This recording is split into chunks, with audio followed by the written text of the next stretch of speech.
Tai pirmiausia, tai yra naujas dalykas. Tai dėl kiekvieno naujo dalyko gali paskaudėti galvą, nes reikia pasižiūrėti, kaip prie to naujo reikalavimo VMI prisitaikyti.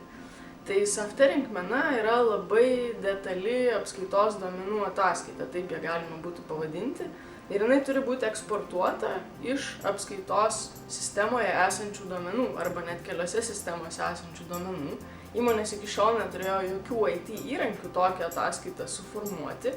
Tai pirmiausia galvos skausmas, aišku, iš kur dabar gauti tokią galimybę.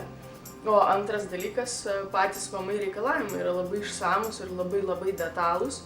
Ta rinkmena yra be galo didelė ir komplikuota, sakyčiau taip. Tai čia kitas galvos skausmas, kaip suprasti, ko visgi ten VMI reikia.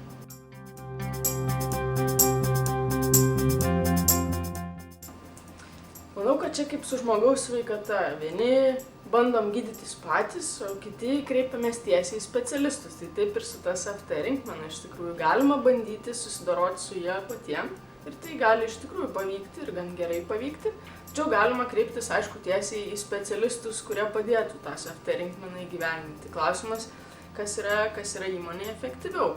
Prisipažinsiu, kad mums patiem labai skaudėjo galvą dėl to Softering menos iš pradžių, kai tik pradėjom klientam teikti paslaugas su to susijusias, bet šiandien esam jau pilnai pagyję, pilnai išsiaiškinę, kas yra ta Softering mena ir su kuo jinai valgoma ir manau, kad galim sėkmingai padėti kitiem.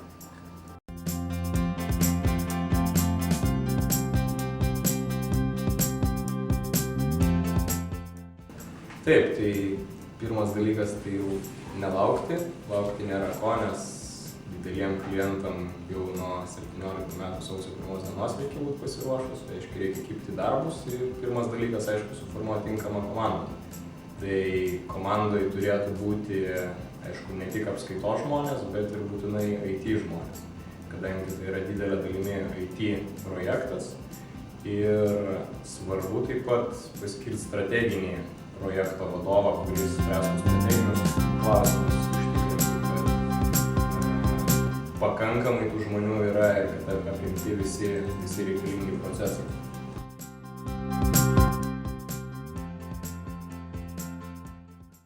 Kreiptis į specialistus ar daryti savo jėgomis Softy projektą yra pačios įmonės sprendimas. Aš būdamas įmonės vietoj kreipčiausi į specialistus, visų pirma, taupydamas įmonės darbuotojų laiką. Softy projektas trunka apie porą mėnesių ir reikalauja įsitraukimo iš apskaitos mokesčių IT specialistų, tai reiškia, kad jie būtų atitraukiami nuo savo kasdienio darbo. Klausimas, ar įmonė turi tam galimybių. Kita vertus, tai yra pakankamai specifinis ir sudėtingas projektas, reikalaujantis tam tikrų kompetencijų. Įgyti tas kompetencijas užimtų daug laiko ir būtų labai brangu. Todėl specialistai, kurie yra darę ne vieną tokį projektą, tikrai galėtų padėti ir šį projektą įvykdyti žymiai efektyviau ir pigiau.